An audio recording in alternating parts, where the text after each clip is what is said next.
Gotta look at that star. Who's here, Marie?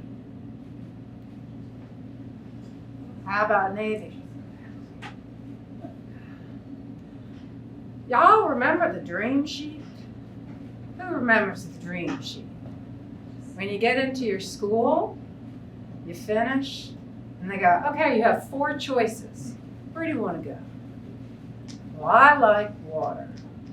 I'm a Navy girl, but I'm also a sailor. I love water. So I put in for Texas and Florida. And my dream was Hawaii. The largest amphibious Marine Corps base, Jacksonville, North Carolina. That was my home, my first duty station. I cried because 2 of our instructors were from Camp Lejeune, and the horror stories that they shared, but that was not where I wanted to go. So, ditty bag in hand, I thought, how did I get here?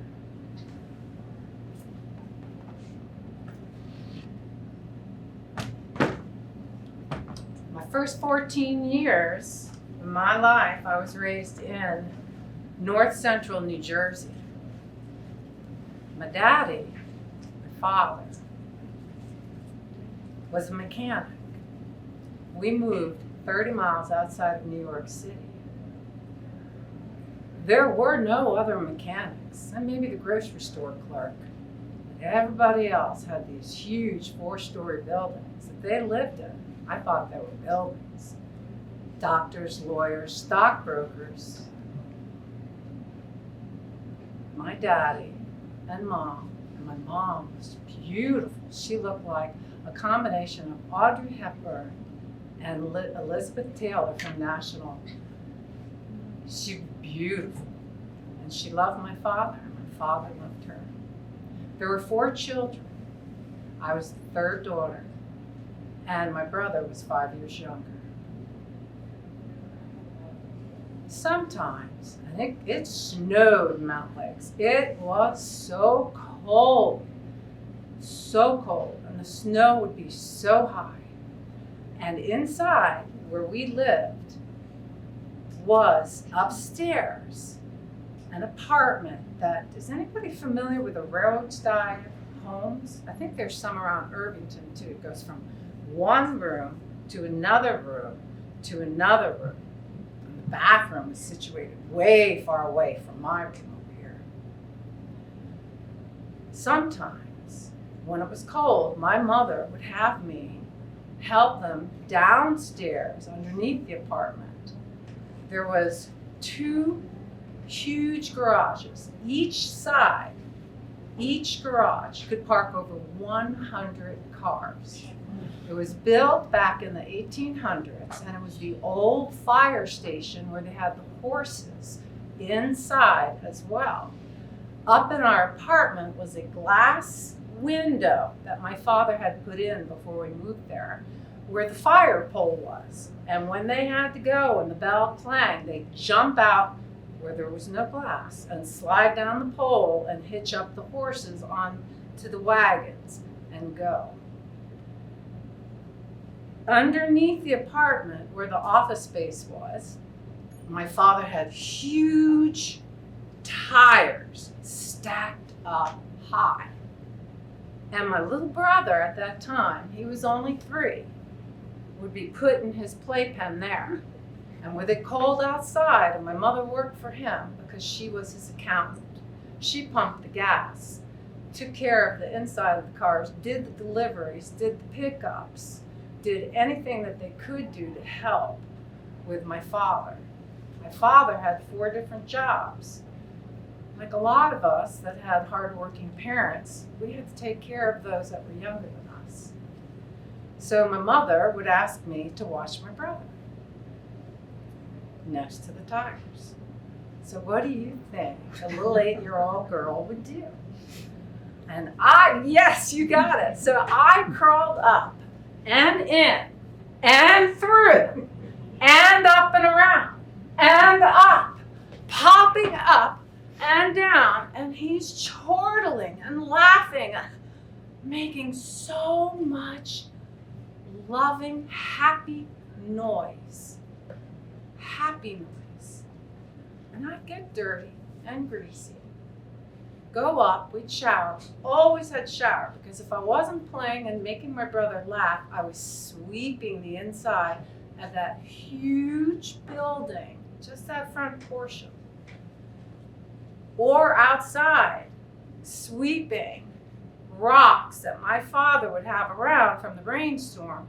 Here, sweep them all in the corner, I'll give you an allowance. And I'd do it, and he'd come out and he'd look and he'd go, okay, good job, and I'd put them back. So, he was Army. I went Navy. So, the next morning, when I woke up, it was 2. You better get out now. You are late. I'm not taking you to work, to school. I have to work. You've got to go to school. We live 2 miles from the school. And I'm like, get up. I ran from my room, through the house, my room, my brother's room was there. It used to be my sister's. The hallway with the stairs that went down, the kitchen, the living room, my parents' room, and the bathroom. 1 bathroom, 6 people. Run back after brushing my teeth, washing my eyes, and getting my hair ready. Going to the closet, looking at my 7 outfits hanging. It's winter. Girls in the 60s had to wear dresses. You wore stockings or tights if you had them. We didn't. So I'm pulling on those knee socks as high up as I could get them. The skirt had to be 1 inch above the knee or lower. And I'd look, my burnt orange skirt, polyester, put that on, and my shirt, and a coat. Picked up my books with a little rubber band that went around it, and ran. And I'm running, and it's cold, and I'm breathing. The cold air burning. Anybody ever run in cold air? You know what that feels like? And you feel it just go into your lungs, and it's burning and running and running and looking up. The sky, the mist, slowly as the sun's rising. Running, cold. I get to school on the 2nd bell. Throw my books on the desk, pull off the band. This is when chairs were attached to the desk, right? And you open it up. Yes, I've aged myself, right? It happens. I go ahead into the cloakroom, hang up my coat, went back to the desk. And you go through your math and your assignments. Well, that particular day, we had SRA. That's a reading program back then. And I had just finished a level, and I was moving up to the next color-coded. I want to say green, but it could have been purple, yellow, orange. I don't remember, but I was moving up to the next level. I was excited because I was an overachiever. I studied so hard because as I'm reading, the words are dancing on the page. I'd have to read the same paragraph over and over and over again because I didn't understand. Each time I read it, I'd have to reread it because it meant something different. I didn't know about dyslexia. I didn't understand it. When I told my mother that I was having problems, she goes, "You can't be dyslexic. That's only in men." So I was just diagnosed with that a couple of years back. I'm sitting there reading, and I hear laughter. She eats oil.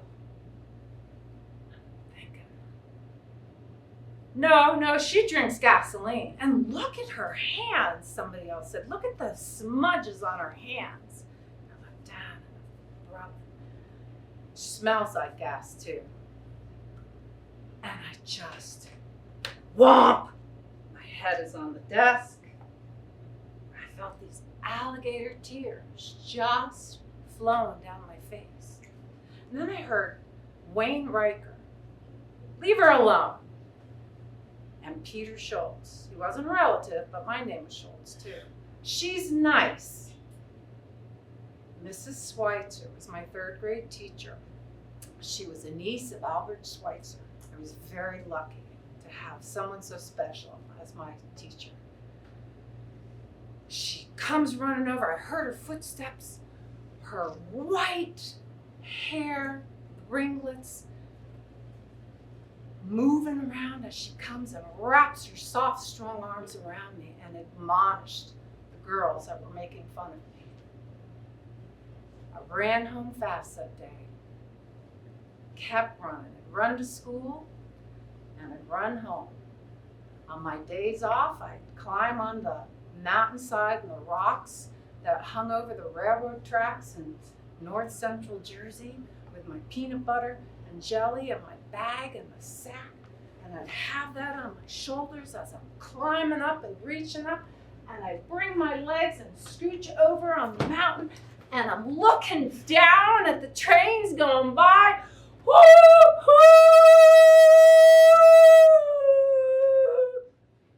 Thinking, where are they going? Where's out there? Where's somewhere new? I didn't know. It was a few days after that time, Mrs. Schweitzer admonishing the other children. But my father called my sisters and I around. Surely my brother was asleep. He was just a baby. I don't remember him there, but we sat at the big pine table that my dad had gotten while he was doing his Army Reserves. He met this wonderful woman that we called Auntie Pearl. She had Sterling Lodge up in Canada, and we'd go up there during the October, the Canadian Thanksgiving, and we were given a table, beautiful table, and we're sitting around this table, and he looks right at us. He said, "Who'd like to go sailing? What would you think? I've been given an opportunity to have a sailboat, but we have to fix it up. Would you like to learn to sail?" We weren't quite sure, but it sounded fun. He said we'd go to the ocean a lot. We'd get to go and be at the sea and learn how to fish, pick up shells. So we thought, okay, all right. My mother was very clear. You won't be able to do Girl Scouts. We have no money for you to go do dance or ballet. If we sail, we sail. That's it. And we all agreed we would do that. So come spring, weather was a little warmer. We started going to Teaneck, New Jersey, right on the coast south of Manhattan Beach. There's Manhattan Beach is in California. I just left there. And we saw this, I guess it's a boat. It was up on like racks. It's called dry dock. It's not in the water, so it's dry. And you look up and you see all the paint coming and chipping. And you see where they'd have to sand down and putty and plug in and whatever the epoxy to fill in the holes where maybe somebody hit rocks. That's okay. All spring long, my parents worked on that boat. We helped where we could, and I guess when we made a mess, they decided we weren't going to help them anymore. They'd have us scurry along the shore. I guess those beautiful planks that they envisioned were more spotted and a little rough, so the paintbrushes disappeared. So we're walking along on the shore, and by golly, if we didn't find so many treasures, little shells. We had horseshoe crabs that were there that we could pick up on their little feet wiggling. They'd move, so we gently put it back down onto the beach. All over. It was almost as if that was the haven for horseshoe crabs. We'd walk along and scurry into the sand, and you'd see the little crabs, the sand crabs, and they'd pop up, or you'd see the crabs that are scurrying across in the water because they didn't want you to get them. And we learned all about the sea. We sailed finally from Teaneck all the way down to Barnegat Bay, New Jersey, which is south of Atlantic City. And that's where my father docked the boat. And we go out every weekend. First light. Sometimes it was still dark on a Saturday morning, even before first light. And then you'd begin to see the sky as the mist would rise and the beautiful morning as it awakened. And you were there with it. We'd get on the boat, we'd hop out into the sea, and you'd feel the air as it blew on your face, the wisp of the wind, the sails would fill. It's just a 21-foot sloop, but it was heaven for us as we cut through the water and pull on the mizzen, which is the sail in the forefront. The little cabin with a hatch on top. The head, if you don't know what a head is where you went to the bathroom. And on that boat, it wasn't closed in. You just had to make sure that you closed the hatch when you had to go.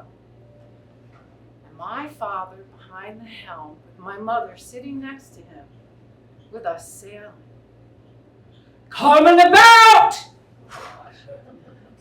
Yeah, he had a voice. Watch out! Boom! Anybody get hit in the head with a boom? Oh. Get up. Get up there. Go. Sit on the hatch until we're ready. All right, I need you to get the sail. Get the sail. Pull. Tighter, tighter, tighter, tighter. Pull it. And off we went.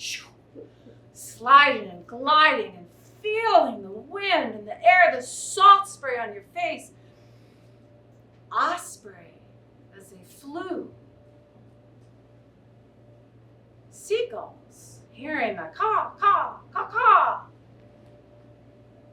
Looking at the water and the mist, the ocean. He'd throw out the anchor because my three sisters and I were trying to pick up this anchor at 8 and 9 and throw it over, and we maybe scratched the top of the boat, and he'd come and he'd pick it up and he'd throw it over. His dirty, greasy hands. By the end of a Sunday, we went home, began to clean up just a little bit. Just a little. Never fully, because he worked so hard. Sometime during 1972, my father and mother decided the crime outside of New York City was getting pretty bad.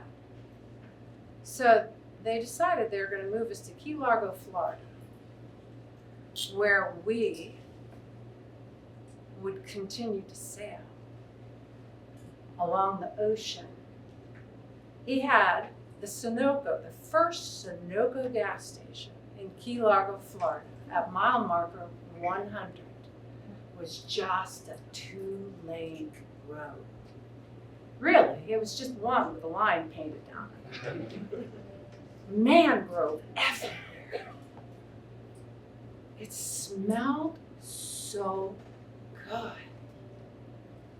It was beautiful. The sky was the color of blue that you can't even imagine today. It was something that a Van Gogh or an artist would just incorporate hundreds of colors.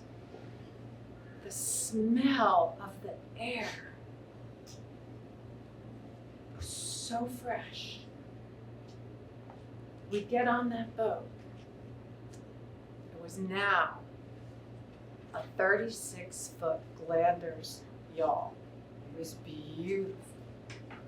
Inside was teak. I don't know where my dad got these deals. Maybe it was my papa. My mother was Italian and French. Who knows? He used to talk about his little side. My mother said, we have an IOU if you want it cashed in.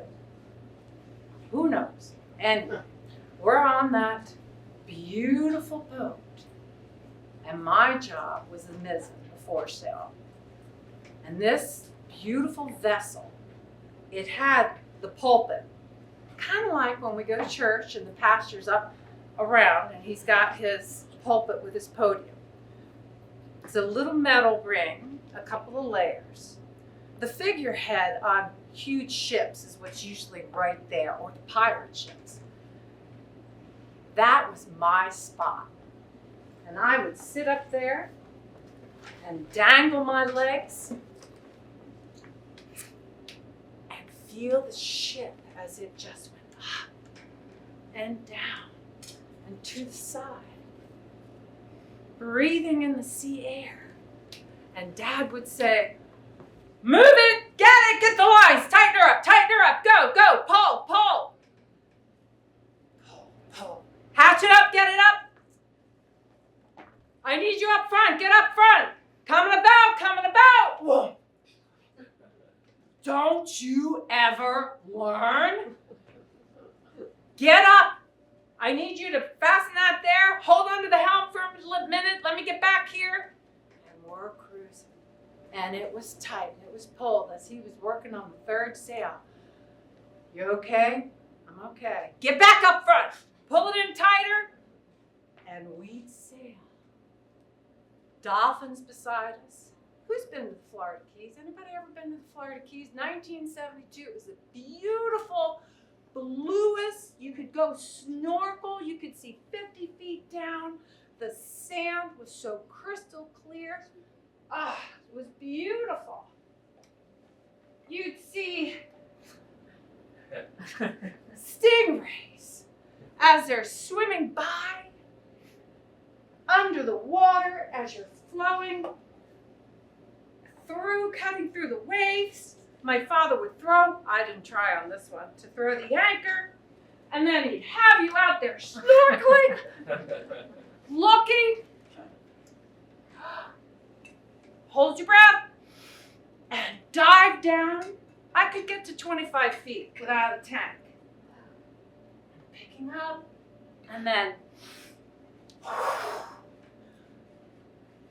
look what I found! And there's nothing in here! All right, you can keep it. When you climb back up to the back of the boat, a little wooden ladder, and you climb up, and you get back up, and you're sitting there. As you go back up to the front, I'd like to invite you, as you press your feet down into the ground, and maybe close your eyes, you don't have to, and breathe in. And feel that cold air as you're gliding along the sea, feeling the salt spray on your body, the sun as it caresses your skin, the smell, the purity, the beauty. No place in the world but nature can I feel close to God, to my family. As you hike mountains, sail the seas, holding on to the legacy of family and love and building and determination. The name of our boat was Determination. Determination. As we move forward, breathing, feeling. When we moor for the evening and throw the anchor over on the side and be nestled with the islands in the Florida Keys. And you'd feel your body softly sway back and forth as the sun sets. And you look around and you see the stars. The sky just lit, beautiful from horizon to horizon. Lights, God's lights.